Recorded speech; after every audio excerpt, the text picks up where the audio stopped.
Ողջույն սիրելի հայրենակիցներ, եթերում Նոյան Տապանն է։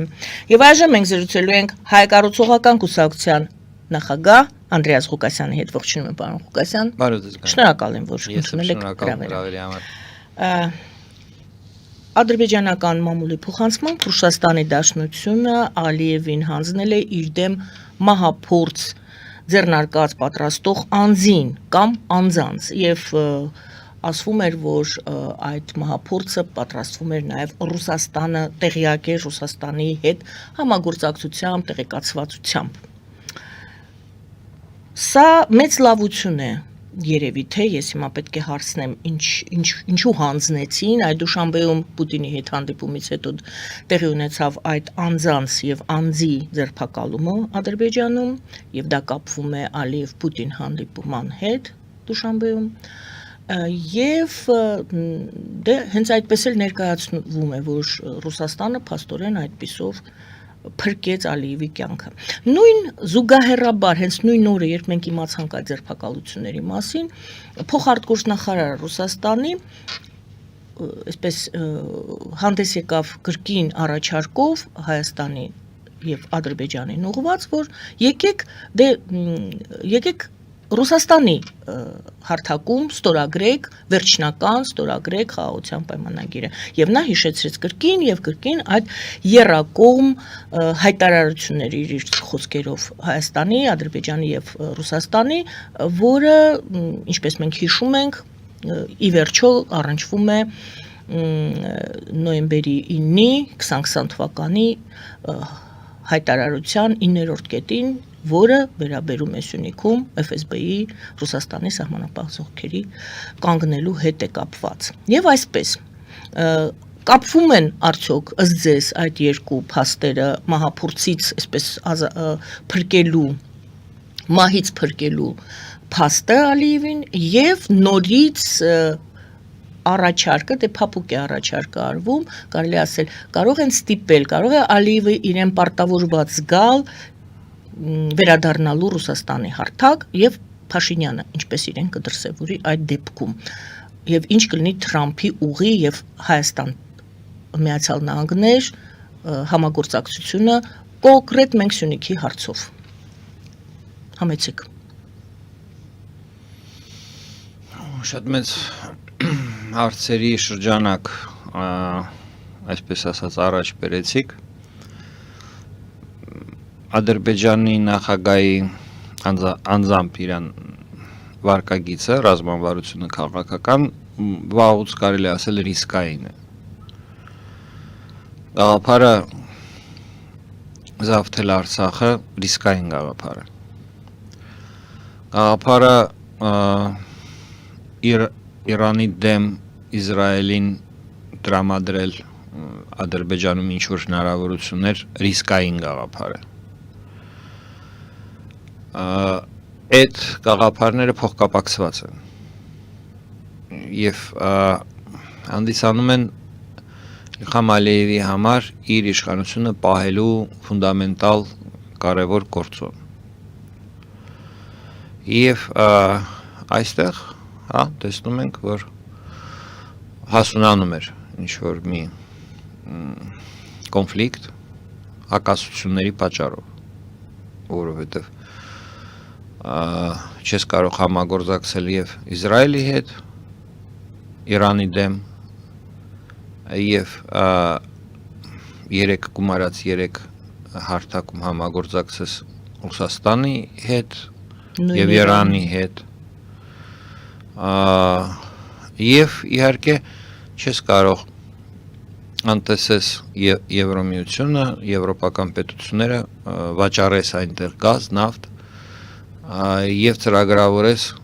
էթնիկ զտում պես շատ կոպիտ ուժով, այսինքն դեն շպրտելով միջազգային բոլոր կանոնները, խաղաղ կարգավորման պարտավորությունը, հեղինակավոր պետությունների, Ֆրանսիայի, ԱՄՆ-ի, Ռուսաստանի, չեմ նշում, այդ համանախագահությամբ արվող առաջարկները, այդքան հեշտ չի, չէ, մերժել, դեն շպրտել, անհետևանք չեն այդ բաները, Այսինքն Ալիևը գտնվում էր турբուլենտ մի վիճակում, երբ որ ինքը տարբեր ճամբարների համար, տարբեր ճամբարների հետ գտնվում էր տարբեր իրար հակասող նույնիսկ գործարքների մեջ։ Եվ նման վիճակում, այո, Ադրբեջանում գոյություն չունի իշխանափոխության պրոցեդուրա, ինչպես Ռուսաստանում օրինակ։ Այնտեղ իշխանությունը սկզբից զավթվում է, հետո անցկացվում են ընտրություններ այդ փաստը, զավթման փաստը լեգալիզացնելու համար։ Լեգիտիմ նման իշխանությունը չի կարող լինել, բայց օրինական տեսք տալու, այսպես ասած, մեծ հաշվով այդ բանաձևը Հայաստանում էլ է գործում։ Մենք էլ դեռ չենք ունեցել այդպես ընտրություններ, որտեղ ընդդիմությունը հաղթի։ Այսինքն այդպես պրոցեդուրա չունենք, որ ընդդիմությունը ընտրություններով գա իշխանության։ Դա մեխանիզմ է, չէ՞, ինչ որ իշխանափոխության։ Այդտեղ փակագծերում եկեք Փաշինյանի գործոնը դիտարկենք, նա ընդդիմություն էր, երբ անցավ, թե ոչ, որովհետև հարց կտանք, ասեն, բա Փաշինյանը ընդդիմություն էր եւ 18 թվականին այնինչ արեց, ինքը որպես ընդդիմություն արեց եւ հաղթեց հետո։ 18 թվականի դեկտեմբերի ընտրություններին Փաշինյանը վարչապետ էր, իշխող դիրք ուներ երկրում։ Երբ անցկացվեցին ընտրություններ։ Երբ անցկացվեցին ընտրություններ, Փաշինյանը իշխանության եկավ ոչ ընտրական ճանապարհով։ Սրա մասին է խոսքը։ Թե ինչպես է զավթվում, որ ճանապարհով է զավթվում իշխանությունը, դա այլ հարց է։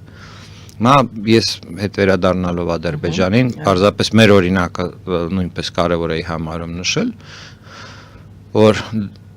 դա պոստսովետական տարածքում նոր պետություններին բնորոշ երևույթ է։ Եվ Միջին Ազիայի պետությունները բացառություն եղավ Ուկրաինան, բացառություն եղավ Մոլդովան, Վրաստանը, մինչև վերջերս կարելի է ասել բացառություն եղավ, բայց հիմա պես չի Վրաստանում, տեսնում ենք այնտեղ ինչ քաղաքական գործընթացներ են գնում, պոստսովետական տարածքում կարելի է ասել պահպանվում է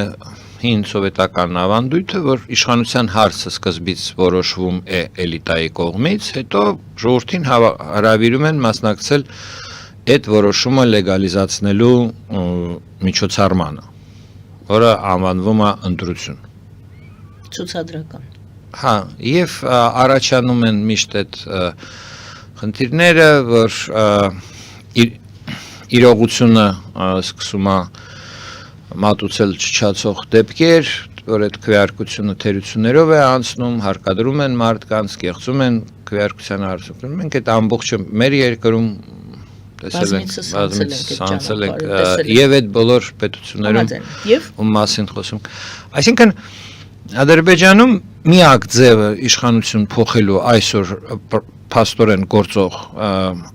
գործնականում գոյություն ունեցող, դա պետական հեղաշրջումն է։ Ուրիշ ձև իրենք իշխանափոխության չունեն։ Իլհամ Ալիևի անձնական ռազմավարությունը, դեպ ինչպես եւ Վլադիմիր Պուտինի, այնպիսին է, որ անմիջական շրջապատում, ստեղ իդեպ Նիկոլ Փաշինյանին էլ նույնպես կարելի է գումարել դասել այդ բաներին, անմիջապես շրջապատում ոչ ոք չի կարող լինել իրավահաջորդ։ Այս տեսակ ղեկավարները պոստսովետական իրենք շատ հետևողական են, օրինակ Ելցինի մասին տենց բան չէր կարելի ասել, որովհետև ինքը այսպես աստղերի թիմ ուներ, շատ պայծառ, այսպես բավականին մեծ թվով ներկայացուցիչներ, հա, տարբեր ոլորտներում քաղաքական գործիչներ, մինչև հիմա այդ պլեյադան քաղաքական գործիչների հետ թողել են, հա, Նեմցով, Եվլինսկի, շատ անուններ կարելի է տալ։ Օրինակ Ադրբեջանում անհնար է, կամ այսօրվա Պուտինյան Ռուսաստանում անհնար է որևէ մեկի մասին ասել, սա ակնհայտ կարող է փոխարինել Պուտինին։ Իր թիմից։ Եթե իր թիմի մասին եք խոսում, չէ՞։ Իրեն շրջապատող։ Հա, իշխանության դաշտից էլի։ Այո։ Ընդդիմությունը դե չի կարող, երբեք չի հաղթում ընտրություններում, մնում է իշխանության ներսից լինի որևէ մեկը, ով կարող է փոխարինել ավտորիտար ղեկավարին։ Եվ այս մոդելի մեջ, որը որ տարբեր տեսակի ավտորիտար մոդելներ են լինում, բայց այս ցենց ասենք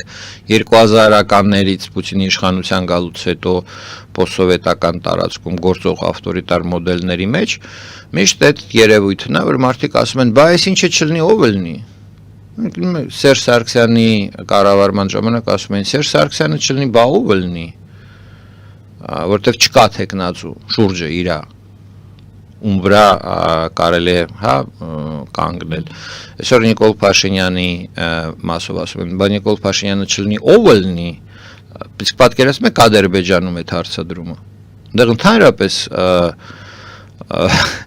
այդ հարցը, չէ, բա որ չլինի Իլհամ Ալիևը, ով լինի, կինը լինի կամ տղեն լինի, ընտանիքը։ Այդպես է լինելու պատասխանը։ Ռուսաստանում ընդհանրապես կատաստրոֆիկ վիճակ է այդ առումով, Պուտինը չլինի, ով լինի, այսինքն հասարակության համար Պուտինի հեռանալու դեպքում առաջանում է վակուում, ամբողջ ինչ հիմա քարոզչական համակարգ ստեղծում է երկրում զարգացման, պատերազմում հաղթանակի եւ այլն այդ ամբողջ քաղաքական միֆը, եթե Պուտինը չեղավ, վաղը ինքը տրակելու է եւ մի հատ ուրիշ իրողություն է մարդկանց, այսինքն մարդիկ տեսնում են իրական իրողությունը, իրողությունը տեսնում են, բայց չեն ուզում դա ընդունել։ Վերադառնանք հիմնական հարցին։ Փորձն եք բացատրում եք, թե ինչու կարող էր, այո, Ադրբեջանում հղանալ այդպիսի մտադրություն։ Բայց մենք խոսում ենք Ռուսաստանի հետ փոխկապակցվածության մասին, այս գործընթացը ոչ միայն հենց ներ ադրբեջանական քարոզչական մեքենան է, այդպես մատուցում, որը որ հայտնի է իր ֆալսիֆիկացիաներով, բանով, ինչու։ Ազատ մամուլ չի Ադրբեջանում, ազատ մամուլ է, առհասարակ կարելի է վստահել ազատ մամուլին։ Այսինքն դուք Ռուսաստանի գործոնը մեծ կասկածի տակ եք դնում։ Այսպես եմ դնում, ոչ Ռուսաստանում, ոչ Ադրբեջանում, ոչ Հայաստանում մեծամասնությամբ մեդիաների մամուլին վստահել չի կարելի։ Չի կարելի վստահել այն մամուլին, որը անկախ չի։ Այսպես ձևակերպել։ Բայց պոստսովետական տարածքում մամուլի ԶԼՄ-ների մեծ մասը ոչ անկախ են։ Նույնիսկ եթե իրենք պաշտոնապես մասնավոր են եւ այլն, բայց իրենք ազատ չեն, անկախ չեն։ Դրա համար ազատ մեդիան դա կարևոր գործոն է կայունության համար պետությունների։ Տեսեք, չէ՞ ժողովրդավարական ռեժիմը տարբերվում ավտորիտար ռեժիմից։ Ժողովրդավարական ռեժիմում իս շնորհիվ նրան, որ մամուլը ազատ է աշխատում անկախ նրանից ով է երկրի ղեկավար։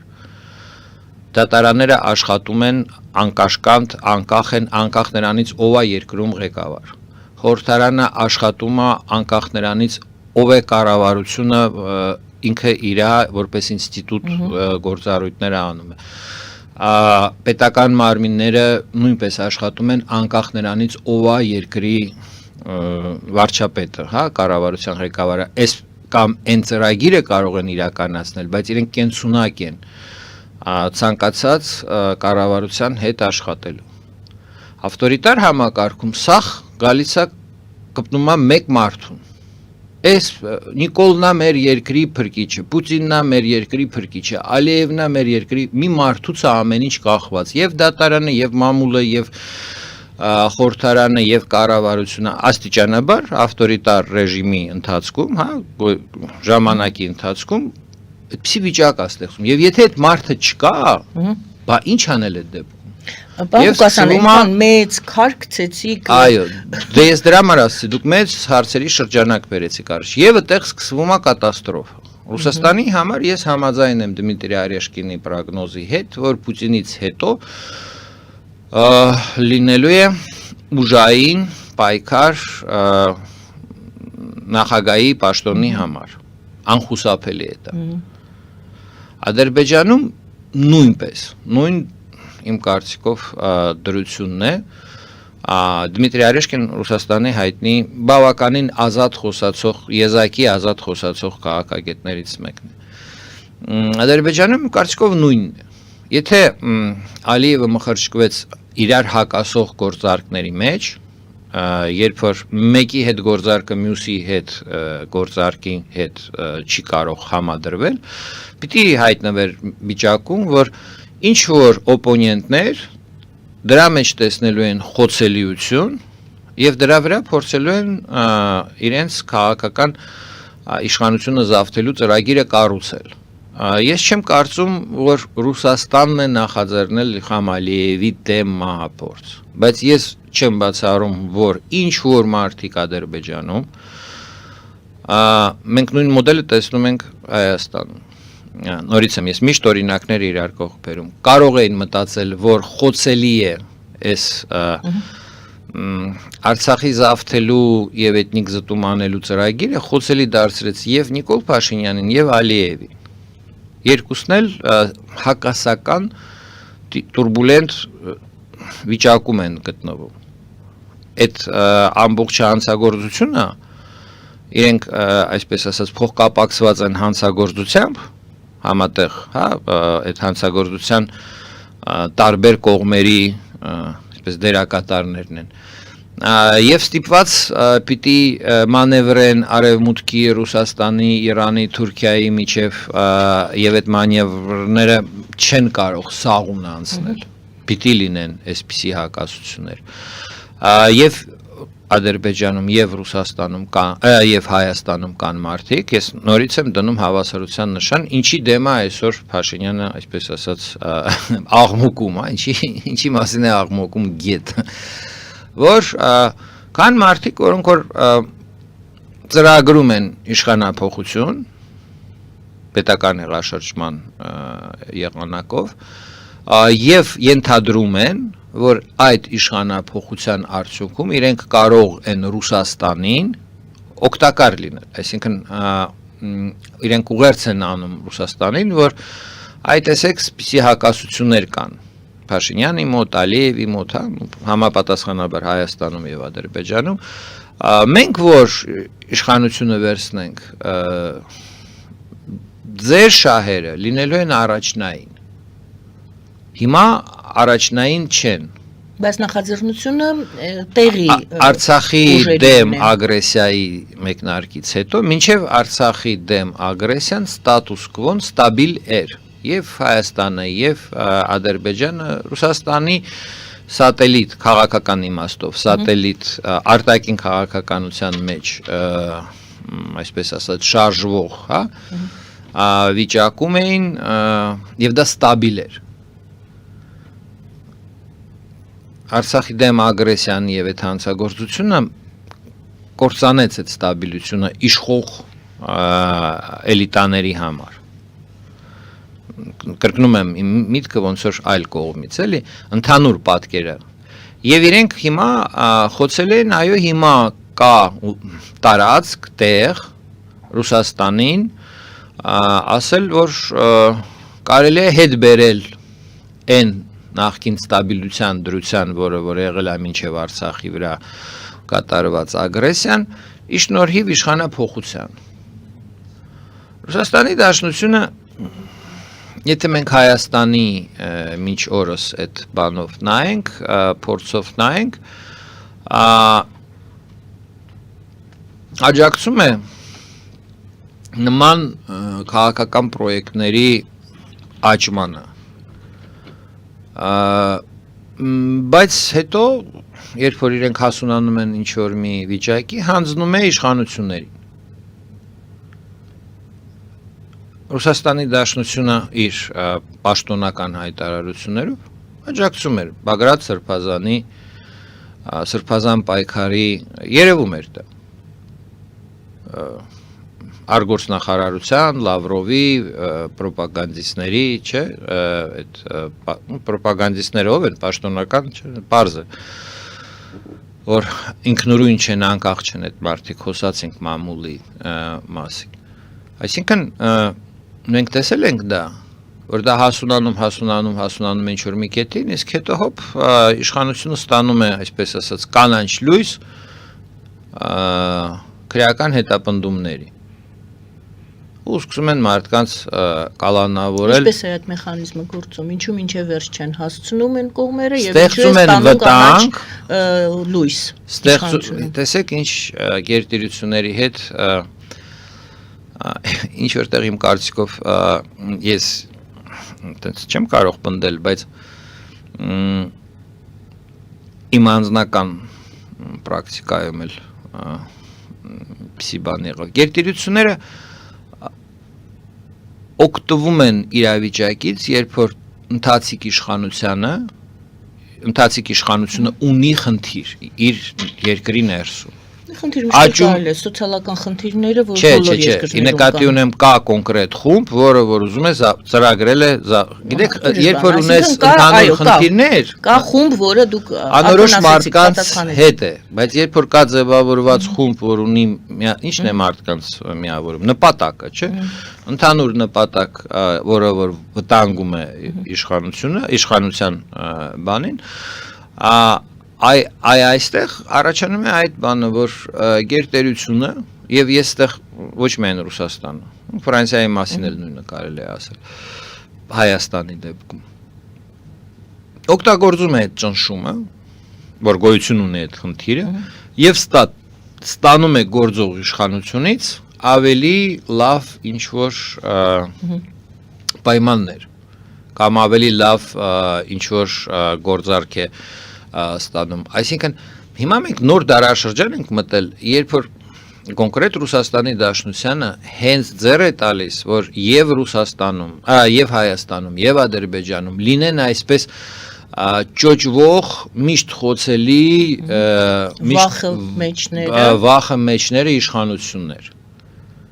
Իրենց պետք չի ստաբիլ գործընկեր, իրենց հենց պետք չի այն ստատուս կվոն, ստաբիլ ստատուս կվոն, որը որ եղել է մինչև Արցախի դեմ ագրեսիան։ Դրա համար ինչպես է Ռուսաստանը։ Դրա համար հանգիստ իրենք նայում են։ Իսկ ինչպես է Ռուսաստանը, այսինքն այնուամենայնիվ Ռուսաստանը ինչ որ բան ձեռնարկում է, որպեսի պահի եւ Ալիևին եւ Փաշինյանին, ինչպես դուք ասում եք, ամբողջը չեմ թվարկում, վախի մեջ։ Վտանգը անընդհատ թիկունքից վտանգ սպասող վիճակում։ Իր նպաստելը նրանում է, որ ինքը այսպես ինչպես ասեցի, ստարտափի պահին երկրի ներսում ստարտափներ են ծնվում, չէ, եկեք ղեկավարին փոխենք։ Հասկանալի է, տեսանելի է ինչ որ հակասություններ, բացթողումներ, թերություններ եւ այլն եւ այլն։ Եկեք այդ ծրագիրը հասկանանք ոնց ենք անում եւ կոպիտ ասած ռուսների վրա ծախենք, որ իրենց աջակցությունը ստանանք։ Ստարտափի փուլում Ռուսաստանի ներկայացուցիչները, դեսպանները, ազդեցության, այսպես ասած, գործիչները, հա, որոնք որ երկրի ներսում կան, իրենք խրախուսում են։ Դեմից չեն ասում, չէ, անիմաստ է այդ գործունեությունը, մի արեք, ենթադրենք Փաշինյանը մեր մարդն է եւ իր դեմ ցանկացած քայլ մենք կդիտարկենք մեր դեմ քայլ։ Բագրատ Սրբազանին, եթե Կապերկինը դեմից այդպես ասեր, չէ՞։ Մի անգամից ասեր, Բագրատ ջան, Փաշինյանը մեր մարդն է, դուք եթե իր դեմ եք, մեր դեմ եք։ Լինելու էր ձեր կարծիքով Սրբազան պայքարը։ Չէր լինի, չէ՞։ Հաշվի առնելով այդ պայքարի գաղափարախոսությունը, մարդիկ ի սկզբանե կհասկանային, որ եթե իրենք դուրս են գալիս Փաշինյանի դեմ, ուրեմն իրենք դուրս են գալիս Կրեմլի դեմ, իսկ իրենք Կրեմլի մեջ են տեսնում Հայաստանի իրենց գաղափարը քաղաքական, որ Կրեմլի հետ կլուծվեն մեր երկրը։ Այսինքն թելերը եւ Բագրատ Սրբազանի եւ Նիկոլ Փաշինյանին կառավարող թելերը, այդ մեխանիզմը, որ ասում եմ, ինչպես է, որ նրանց չեն հասնում արդյունքի, այս կողմն էլ անդադ կանաչ լույս է ստանում։ Թելերը Մոսկվայի ձեռքին են։ Ստարտափի ժամանակ, այդ ոչ թե թելերը Մոսկվայի ձեռքին, այդ X-տինքյան տենց է։ Մոսկվան մի հարկ վերև ավելի հիմնարկ է, քան Երևանը։ Դուք մի զարմացեք, մինչև հիմա Երևանը Մոսկվայի հետ է։ Հիմա ասեմ, Գայանե ջան, մինչև հիմա մարդիկ բողոք են գրում Մոսկվայի Կրեմլ պրեզիդենտու Պուտինու։ Եվ մի քանի տարի առաջ ես լսել, լսել եմ դրա մասին, այդ Մոսկվայի Կրեմլի նախագահի ադմինիստրացիան ուղարկում է այդ նամակները, ընդհանուր նամակ ա գրում բողոք Նիկոլ Փաշինյանի դեմ, Փաշինյանը ասենց կամ Սերժ Սարգսյանի դեմ կերել է, թալանել է, գողացել է, կարող է դա տարիքով մեծ մարդիկ են, որոնք դա չեն տարիքով մեծ, փոքր, չգիտեմ, բայց այդ երևույթը կա, եւ այդ մարդիկ, այդ մեծ մարդիկ, իրենք իրականում ճշմարտությունը ինչումն է, էլի, այս հոգեբանական բանի մեջ։ Չէ, ստորադասությունը պահպանվել է։ Փաստացի, ոչ հոգեբանության։ Փաստացի քաղաքական ստորադասությունը պոստսովետական տարածքում նոր ձևավորված պետությունների Ռուսաստանի կենտրոնին այս կամ այն չափով պահպանվել է։ Միտեղ ինքը բացահայտ է, միտեղ ինքը քողարկված է, բայց այսպես կարելի ասել պոստսովետական տարածքը դա նախկին միութենական հանրապետություններն են, ավելի որոնց էլիտաները ավելի լայն ազատություն ունեն։ Թելը ոնց որ ասում են կապը մի քիչ ավելի երկար է։ Մինչև դուք տեսնում եք ԱՊՀ-ս հասկացա, Մոլդովան դուրս է եկել այդ շղթայից։ Մոլդովան դուրս է եկել այդ շղթայից, Վրաստանը դուրս է եկել, հետո ուզում է հետ ներս գա, քանի անգամ այդ դեռ այդ process-ի մեջ է։ Ուկրաինան եւս Ուկրաինան դուրս է եկել, հա, Պրիբալտիկան ամենասկզբից դուրս է եկել։ Բայց Հայաստանը, Ադրբեջանը տվյալ պարագայում մնացել են նույն տեղում, հա։ Եվ Միջին Ասիան։ Եվ Միջին Ասիան։ Եվ Բելարուսը։ Դե Բելարուսի մասին երևի արդեն չենք խոսում, որտեվ ինքը բարձ է։ Մյուս լեվելին է բարձրացել, միութենական պետության մակարդակը, որը էլի չի ստանում իր վերջնական ձևակերպումը, բայց որպես բան։ Հիմա եթե կարելի է շատ բարդ բաների հետ ենք հիմա մենք առնչվում, բայց հետ վերադառնալու որտեղ ենք մենք։ Եթե այդպես շատ խորանանք Ալիևի հետ վերջացնենք, որտեղ ենք Ալիևը, որտեղ ենք Փաշինյանը։ Միտքս հետևյալն է, որ Ռուսաստանը այդ բոլոր ստարտափներին ուղղված Ալիևի դեմ, Փաշինյանի դեմ չի խանգարում։ Դրանց ձևավորման սկզբնական փուլում, երբ որ այդ նախաձեռնությունները ստեղծվում են, երբ որ փորձում են շոշափել ինչպես կնայի, ենթադրենք Ռուսաստանը կամ Իրանը կամ ուրիշ խաղացողներ ինչպես կնայեն այդ հարցին, այդ փուլում Ռուսաստանը չի մերժում, չի ասում Ալիևը մեր գործընկերն է, իր դեմ կատարած քայլը մեր դեմ քայլ է։ Չի ասում Փաշինյանը մեր գործընկերն է, մեր նշանակած մարդն է, իր դեմ ցանկացած կատարած քայլը մեր դեմ քայլ է։ Շատ ստարտափներ դրանով կավարտվեին, եթե գային հարցնեին Ռուսաստանին, որովհետև ես էլ չեմ տեսել Հայաստանում ստարտափ, որը որ ուղղված է արևմուտքի օժանդակության վրա, որ մարդիկ ծրագրեն Հայաստանում իշխանափոխություն հիմք ընդունելով արևմուտքի աջակցությունը։ Մենք ինչ որ տեսել ենք փողոցում պայքար, բողոք եւ այլն, բոլորը հենվել են հնարավոր Ռուսաստանի Դաշնության քաղաքական աջակցության վրա հետագայում եւ որպես կարգախոս ունեցել են փոխենք Փաշինյանին, որպեսզի լավացնենք հարաբերությունները Ռուսաստանի Դաշնության հետ։ Ինք խանգարում է մեր հարաբերություններին վատացնում է, իսկ եթե մենք հիմա իրեն հեռացնենք, այդ հարաբերությունները կլավացնենք եւ Հայաստանի վիճակը կլավանա։ Բանաձևը այսպիսին է, նույնը եւ Ադրբեջանում, եւ այնտեղ եւս այդ տեսակ ստարտափները իրենք, այսպես ասած, առաջի փուլում չեն ստանում մերժում Ռուսաստանի Դաշնությունից, սկսում են այսպես ասած ջուրը պղտորել, ինչպես ասում են, հա։ Հա, զարգանալ։ Այսինքն Ռուսաստանին ձեռք է տալիս պղտոր ջուրը տվյալ երկրում։ Ну, եթե դուք իշխող պատից եք նայում, իրենց տեսակետից ջուրը պղտորել։ Իսկ եթե չեզոք սկսում են զարգանալ, սկսում են աճել, այդ քաղաքական ստարտափները։ Հա, եւ հասնում են ինչ որ մի կետին, երբ որ վճռական ինչ որ կուլմինացիոն բան պիտի լինի, այդ պահին Ռուսաստանը կամ հանձնում է այդ մարդկանց, կամ հետ է կանգնում, կամ ինչպես տվյալ դեպքում։ Ինչպես բոլոր դեպքերում, սկսած Բակո Սահակյանից եւ մյուսներից, որոնք որ հիմա բանտում են, ես այդ եմ ուզում ասել, որ եւ Արցախի քաղաքական ղեկավարության բանտում լինելը եւ այսօր Հայաստանում բազմաթիվ քրեական գործեր, որոնք որ հարուցված են Սամվել Կարապետյանի դեմ, եկեղեցու եպիսկոպոսների արքիեպիսկոպոսի հիմա երկրորդ եպիսկոպոսին են չէ կալանավորել եւ այլն գործիչների դեմ եւ այլն դա այդ ամբողջը այդ տրամաբանության մեջ է որ ինչ որ մի կետում ռուսական կողմը սկսում է աջակցել իշխող ուժին հանձնելով այդ շարժումը որպեսի լծակները ուժեղ լինեն այդ պահին ստանալով ինչ որ կոնկրետ բան հիմա դուք էլ այդ կոնկրետ բանը բերեցիք այսինքն եւ Հայաստանում տեսնում ենք գնում քրեական հետապնդում այլախոհների դեմ եւ Ադրբեջանում հարուցված գործ որը հնարավոր իսկապես այդ մարդիկ պլանավորում էին թե չէ 87 տարեկան մարդ է դեպ իսկապես իրենք պլանավորում էին թե ոչ նշանակություն չունի նշանակություն ունի որ կա քրեական գործ որը հնարավորություն է տալիս կալանավորել այլախոհներին ցանկացած թվով Հայաստանում նշանակություն չունի ովքեր են սրբազան շարժման այսպես ասած բաները կա այսօր հնարավորություն ընդդիմադիրներին այլախոհներին կալանավորել ցանկացած թվով եւ ես երկու բան ուզում եմ այստեղ վերջացնեմ Ֆրանսիան տեսնում էր որ ազատ հայրենիք դաշինքը հանդես է գալիս ծրագրով հա Ֆրանսիայի հետ ռազմատեխնիկական համագործակցության եւ այլն եւ այլն։ Իրենք ոչ միայն զրո աջակցություն ցուցաբերեցին, նաեւ դիստանցիա վերցրեցին մեր քաղաքական ուժից, չցանկացան ոչ մի այսպես ասած բան ունենալ։ Բայց իրենք դա ստացան գործող իշխանություններից։ Այդ մոդելը այդպես է գործում, որ գործող իշխանությունը ասում են, եղբայր, այս բանը պիտի անես, եթե չէ, հեն այն ով որ կարահաղթի քեզ ու սա լինելու է այս մոդելն է այդ շանտաժի մոդելը գերտիրությունները աճ ու ձախ օգտագործում են ձեզ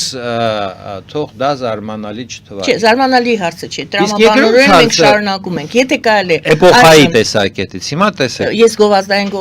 ընդմիջում եմ ուզում հայտարարի ներող եղեք ինձ հուշում եմ որ գովազդային ընդմիջման պահն է սիրելի հայրենակիցներ մնացեք մեզ հետ 3 վայրկյան հետո մենք վերադառնալու ենք տաղավար գովազդերում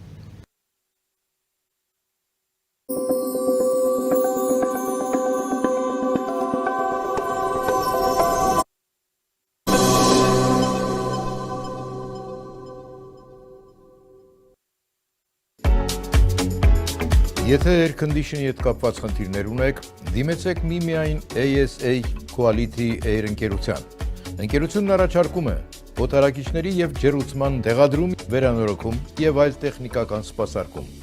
Մենք նաեւ տրամադրում ենք այլ տեսակի որակական բարելավման լուծումներ, որոնք կբարձրացնեն ձեր տան կամ բիզնեսի օդի որակը։ Orange Shipping նավով երկրորդ արկղը կես գին Օդանավով 1 պաունդը 4.99 դրամական փոխանցումները 1.5%։ Ճանաչված փաստաբան Անդրե Ղարիբյանը առաջարկում է իր ծառայությունները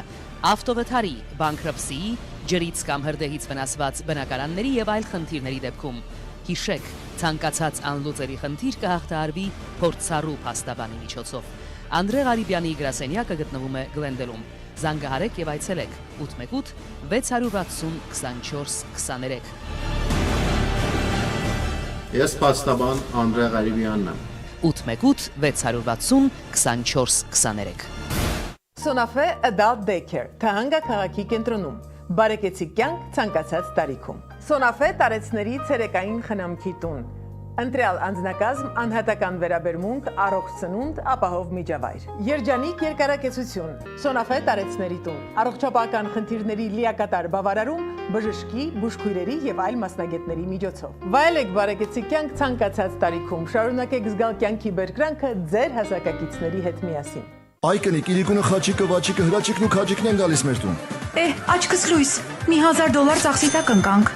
Չէ, 300։ Պահ, էդ ինչ եմ բերելու որ։ 12 տեսակի appetizer, հավի ու տավարի անուշահամ քյաբաբ, հավի եւ խոզի ածուխի վրա պատրաստած խորոված ախորժելի սալմոն։ Ուխ, դեզանգիր։ 707 771 77 71 Vivaldi Catering ծառայություն։ Խնայիր եւ վայելիր։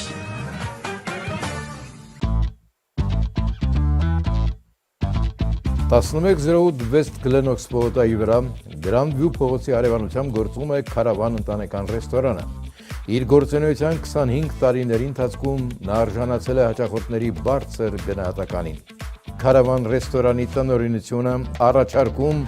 եւ հրավիրում է բոլորին վայելելու համով հոտով յուրատեսակ ուտեստներ։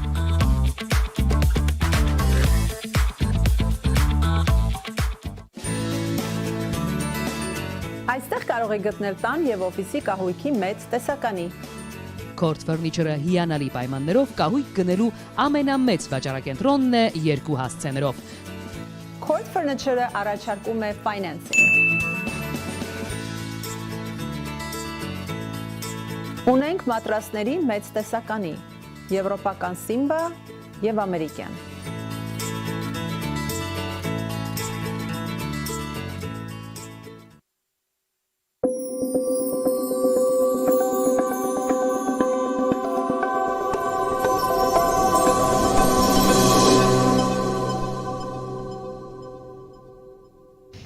Սիրելի հայրենակիցներ, հիշեցնեմ, որ մենք զրուցում ենք պարոն Անդրեաս Ղուկասյանի հետ, Հայ կառուցողական կուսակցության նախագահ։ Այսպեսով, պարոն Ղուկասյան, մենք առաջին հատվածում զրուցեցինք այն մասին, որ ինչպես է Ռուսաստանը փորձում ներազդել յետխորհրդային շրջանի երկրների վրա, մասնավորապես մենք խոսում ենք Ադրբեջան եւ Հայաստան, եւ իմ հարցն էր այս հանձնումից հետո համենայն դեպս մամուլի մատուցմամբ Ռուսաստանը Ադրբեջանին Ալիևին հանձնել է իր դեմ մահափորձ կատարած անձանց եւ առաջարկել զուգահեռաբար իր ռուսաստանյան հարթակում վերջնական ստորագրումը խաղաղության պայմանագրի Հայաստանի եւ Ադրբեջանի միջև, հիշեցնելով, որ եռակողմ պայմանագրեր ներողություն եռակողմ հայտարարություններ գոյություն ունեն, պարզապես մի դրվագ հիշեցնեմ, որ Ալյասկայում Պուտին եւ Թրամփ հանդիպումից առաջ բառացիորեն այդ օգոստոսի 8-ին Թրամփի ներկայությամբ Թրամփը կազմակերպեց այդ նախաստորագրումը, պետք է ստորագրում լիներ, բայց նախաստորագրումը Ադրբեջանի եւ Հայաստանի միջև, եւ հիմա 2 ամիս հետո արդեն ազդարարվել է, որ Հունգարիայում են Թրամփը եւ Պուտինը հանդիպելու, եւ արդյոք կարծում եք, որ Պուտինը այս 2 ամսվա ընթացքում հաջողելու է Ռուսաստանը Ադրբեջանին եւ Հայաստանին բերել ստորագրման Ռուսաստանի տարածքում եւ այդ եռակողմ հայտարարությունները ի գործի դնել, եռակողմ հայտարարություններն էլ վերաբերում էին 9-րդ կետին հայտարարության համատեղ։ Օգոստոսի 8-ի հանդիպումից հաջորդ օրը հայտարարվեց, որ Ալյասկայում լինելու է հանդիպում։ Ես կարծում եմ, որ Վաշինգտոնում օգոստոսի 8-ին նախաստորագրումը պայմանագրի չէր կարա լիներ, եթե Ռուսաստանի Դաշնությունը դրան համաձայնություն չտար։ Պայմանավորվածություն կար, այսինքն։ Էությունը պայմանավորվածության այդ դեպքում հարց տանք ո՞րն է։ Ըստ էության այն է, որ Ռուսաստանի Դաշնությունը համաձայնվել է, որպեսզի Հայաստանի անվտանգության երաշխավորը այսուհետ լինի ԱՄՆ-ն։ Իթիվս բազմաթիվ այլ աշխարհքաղաքական հարցերի, որոնք որ սեղանին դրված են ռուս-ամերիկյան օրակարգում, կարևոր հարցը միջուկային զենքի կրճատումը,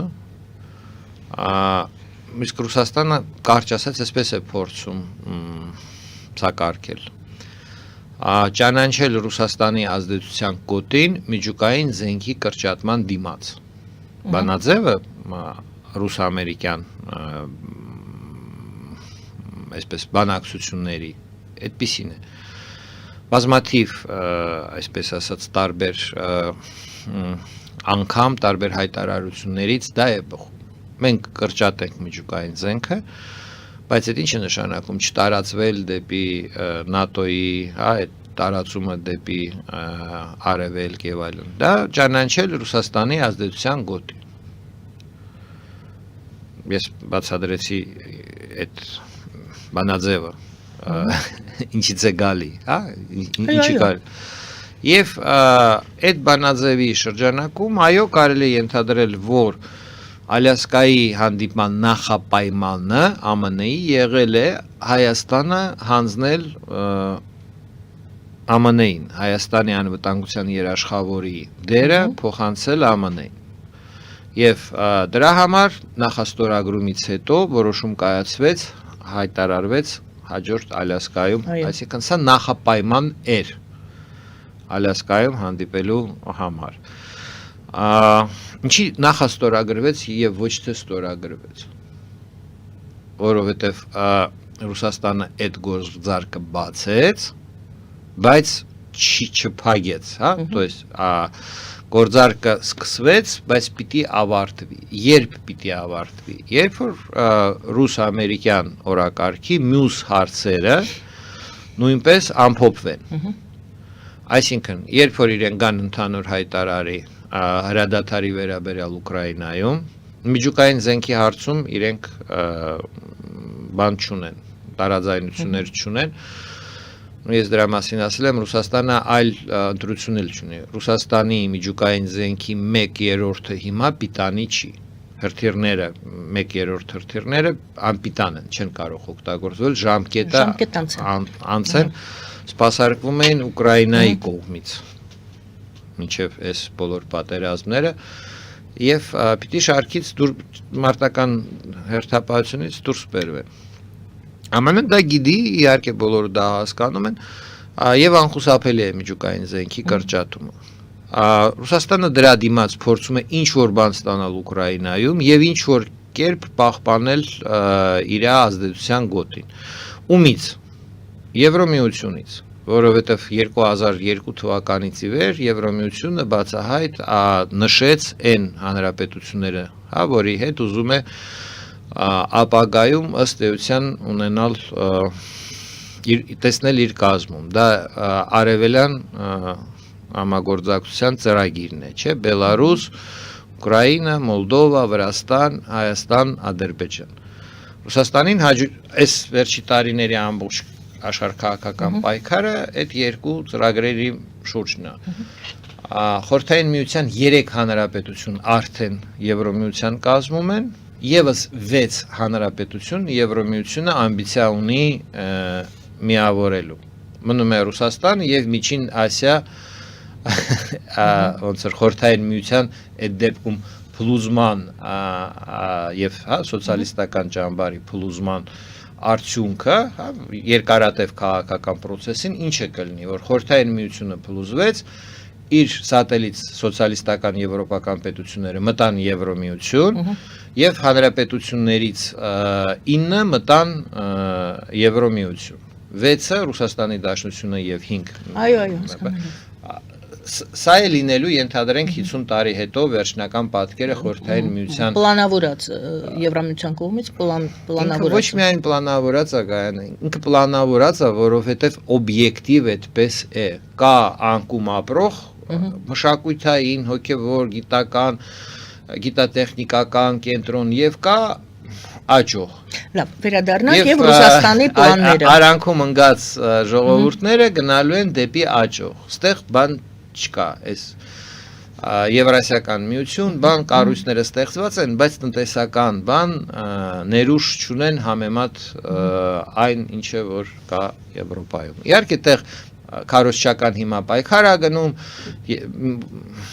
վարկաբեկելու եւ այլն, բայց էությունը թվերի մեջ է, ինչքան է հնեան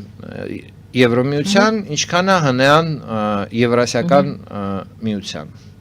Այդտեղ եթե վիճակագրական համեմատություններ անել, ի վնաս Եվրասիական միության։ Այսինքն այս process-ի մեջ է պետք դիտարկել կատարվող բանը։ Հայ ադրբեջանական գործարքը կփակվի վերջում, երբ որ կգան ընդհանուր հայտարարի մնացած բոլոր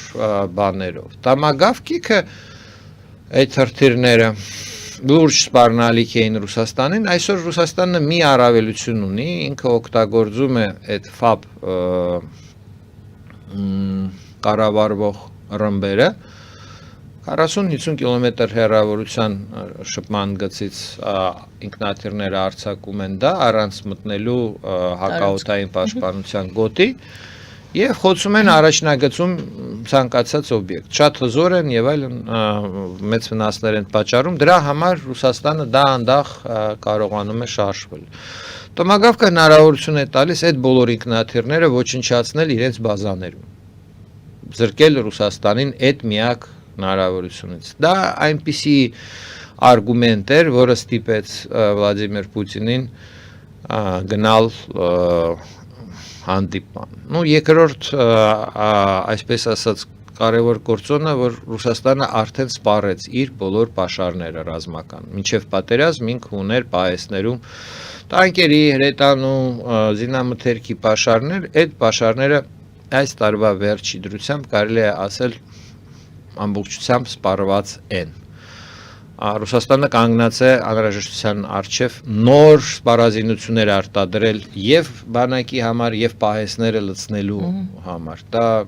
իր համար այսօր պատերազմի պայմաններում անլուծելի ֆինանսական եւ մյուս ռեսուրսների տեսակետից խնդիր է, տեխնոլոգիական եւ մյուս, էլի, գտնվելով պատժամիջոցների տակ եւ այդ սահմանափակումներով եւ մյուս։ Այսինքն պիսին է այսօր վիճակը, որ Ռուսաստանը թելադրող դիրքում չի, ինքը իր ժողովրդին իշխանությունը ներսում պահելու համար ունի ռեսուրս ցույց տալու։ Այսօր գրավեցինք այն գյուղը, այսօր ազատեցինք այն գյուղը։ Այսինքն դուք Միացյալ Նահանգների հետ բանակցությունների մեջ եք։ Ռուսաստանը պարտված է։ Եվ ես նորից դիտել եմ, մի քանի րոպե է մնացել։ Բանին ասեմ, խնդիրը կայանում է նրանում, ինչպես Ռուսաստանի կապիտուլյացիան ներկայացնել որպես հաղթանակ, որպեսզի ռեժիմը չփլուզվի եւ վակուումի մեջ չլինի ինչ որ անկառավարելի բաներ։ Եվրոպան քայլեր է անում, հիմա правительство в изгнании ձևավորում է ռուսական դելեգացիան Պասեյում ըստ էության Խադարկովսկին եւ մյուսները այդ դերակատարությունն են ստանձնելու եւ մյուս մտածիկ բաները այդպես են երբ սпасել հայ-ադրբեջանական գործարքի ավարտին երբ որ ռուս-ամերիկյան փաթեթը ընդհանուր կգա ավարտի ինչ այդ դժվար թե իրենք դա ամփոփեն Եվ վերջին հարցը էլի ես չեմ կարծում որ դա կամփոփվի առաջիկա մինչ Հունգարիայի հանդիպումը այդ դեպքում նորից գանք այն հարցին որ այդ դեպքում Ռուսաստանի պլանները դուք նկարագրեցիք ինչպես է նա գործում Ադրբեջանում ինչպես է գործում Հայաստանում գալիք ընտրություններին ընթരാճ այս հարցը արդեն բոլորն են տալիս կարծեմ Deutsche Welle-ն էլ Արարատ Միրզոյանին երեք հարցազրույցի մեջ այդ նույն հարցն էր Հայաստանում մտավախություն կա որ Ռուսաստանը կներազդի ընտրությունների ընթացքում եւ արդյունքների վրա Չի կարա այդպիսի մտավախություն չլինի, դա անում է Ռուսաստանը աջուձախ, Հայաստանում անում է իշխող ուժի միջոցով հենց Արարատ Միրզոյանը չի օմեգա ստորագրած գործիչը բաների հետ, հատուկ ծառայությունների հետ այսինքն ինչ իմաստ ունի հարցնել նրան, որը որ հենց դրանով էլ զբաղված է, Deutsche Welle-ին այդ հարցը Ես իմ մասով կարող եմ ասել, որ իմ գործով վճիրը կարդալու են ապրիլ մայիս ամիսներին, այդպես շարադրվեց արդյունքում այս Արդեն վճիր պետք է կարդան Դե հիմա պլանավորվող դատական նիստերից բխում է, որ ավարտը լինելու է առաջացիանում գործի քննության ապրիլ-մայիս ամիսներին ինձ համար դա Այսպես ասած սիգնալ է շատ կոնկրետ, այդ գործը այսքան երկար ձգվում էր անհասկանալի էր ուրա գնում ինչ է ռազմավարությունը, բայց ռազմավարությունը պարզ է, որ դա այսպես արգելք է ընտրություններում մասնակցելու ինձ համար առաջադրվելու որպես տեխնացուի բան, որովհետև դա կնշանակի, որ պարզապես Այսինքն մինչև ընդհանրաչ ռիսկ կա Դուք չեք կարող մասնակցել եւ չեք կարող Ես կարող եմ մասնակցել, բայց արդյունքում բանտում կհայտնվեմ, որովհետեւ ոչ մեր դատարաններին, կարելի է վստահել, դուք վստահում եք, ես չեմ վստահում Եվ եթե քաղաքական այս երկար process-ում այդ դատական գործը եկավ հասավ 1-2 ամիս քվեարկությունից առաջ պիտի վճիռը կայացվի համառորեն դատախազությունը նայում է ու չի տեսնում, որ այդ գործը շինծու է, դա կարճել է պետք հենց հիմա, բայց պահում են մինչև պահում են, ընդ որում նախորդ դատախազը հրաժարվել էր այդ շինծու գործի ապացույցների 2/3-ից նոր դատախազը, որպեսզի այս նիստերի քանակը գնահատի, նորից պնդում է այն ապացույցները, որից որ նախորդ դատախազը հրաժարվել էր, դա վկայում է նրա մասին, որ պլանավորված է իմ մասով վճիռ կարդալու իրավիճակությունը բերել ընտրություններից առաջ եւ այսպես ասած դա ճնշման գործիք է, որ կախված իմ որոշումներից իշխանությունները իրենց որոշումներ, եթե ես որոշեմ առաջադրվեմ, իրենք ռեսուրս ունեն ինձ կալանավորելու դատավճիռ կայացնելու, կալանքի տակ վերցնելու եւ այսինքն ձեզ զսպելու միջոց գտնել։ Այո, իմ մասով, մեր կուսակցության մասով այսպիսի ռիսկ մենք ունենք եւ դրա համար ես այս ընտրություններում այս պահի դրությամբ մինչեւ այդ քրեական գործը չկարճվի կարող եմ հանդես գալ որպես աջակից, բայց ոչ որպես առաջնորդ, որովհետև այդ լիրիկական տարբերակը, որ առաջնորդը բանտում է Հասկանալի, մի քանի րոպե մնացել, բայց անպայման այդ հարցը Հայաստանի մասին չի, էլի։ Այսօր մենք կտեսնենք, այսօր է բանը հանրահավաքը սահմանկարող։ Տեսեք, իմ հարցս հետևյալն է։ Դուք մեր զրույցի առաջին հատվածում Եմ որ ասեցիք քար գցեցիք ոնց որ թե ընտրություններում ոչ իշխանական, ոչ այդ ձեր ասած ստարտափ ընդդիմության ճանապարհին այն մարդկանց, ովքեր կապված չեն ոչ մեկի, ոչ մյուսի հետ, այլ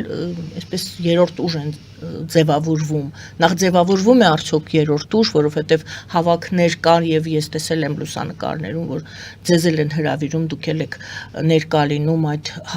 հավաք քննարկումներին եւ այսպես այդ երրորդ ուժը ձևավորվում է Հայաստանում, դուք տեսնում եք եւ եթե անգամ ձևավորվում է, դուք ասացիք ոչ մի շանս չունի երրորդ ուժը դրա համար եմ ասում, արդյոք ոչ մի շանս չունի։ Դուք ասեք դե վերարտադրվում է, անընդհատ վերարտադրվում է։ Եթե Ռուսաստանից է կապելու իր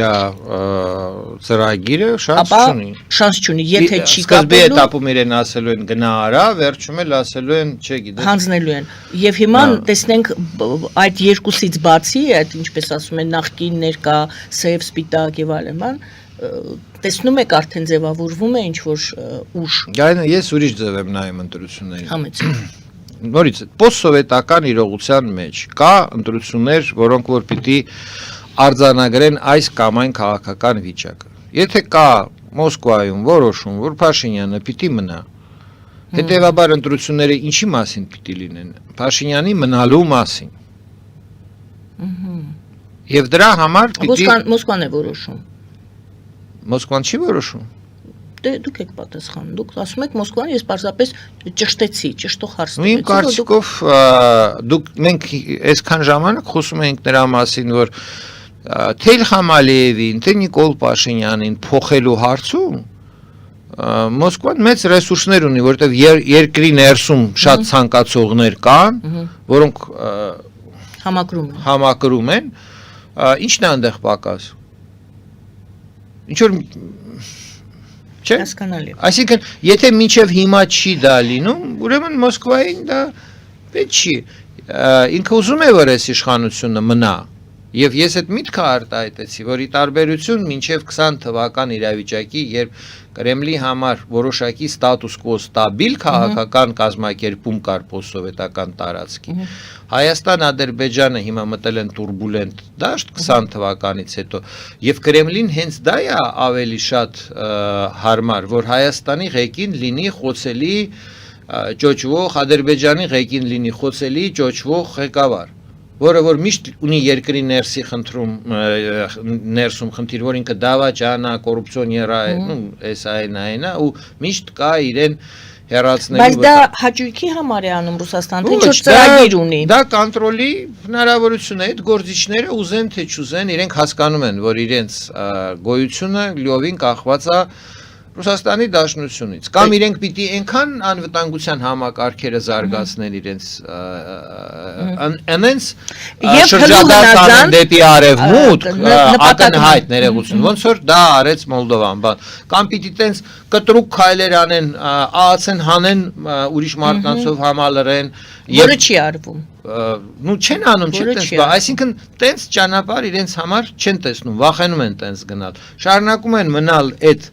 Ռուսաստանի հետ կախյալ վիճակում անընդհատ իրենց մոտ ինչ որ խնդիրներ է ծնվում իրենց բանում որը որ հասնում է ինչ որ մի կետին բայց չի վերջնակետ չունի ինչի շնորհիվ չունի որ հա պիտի Ռուսաստանին ավել բաներ ինչ որ տան Եվ հիմա Ռուսաստանը Ադրբեջանից եւ Հայաստանից ավելի շատ բան կարա ստանա, քան մինչեւ 20 թիվը։ Եթե սովորական այդ ստատուս կվո ռեժիմով Կրեմլը կարար Հայաստանից, Ադրբեջանից ակնկալել այս հարցերը, հիմա այս ճոճվող վիճակում կրկնապատկվում է, եռապատկվում է, ինչ կարող է Կրեմլը ստանալ թե Ալիևից թե ավելի շատ կախվածության մեջ են հայտնվել։ Ավելի դա խորը կախվածություն է, ուզում եմ ասեմ եւ այլն։ Եվ հիմա եթե Մոսկվայի տեսակետից Նիկոլը պետք է մնա,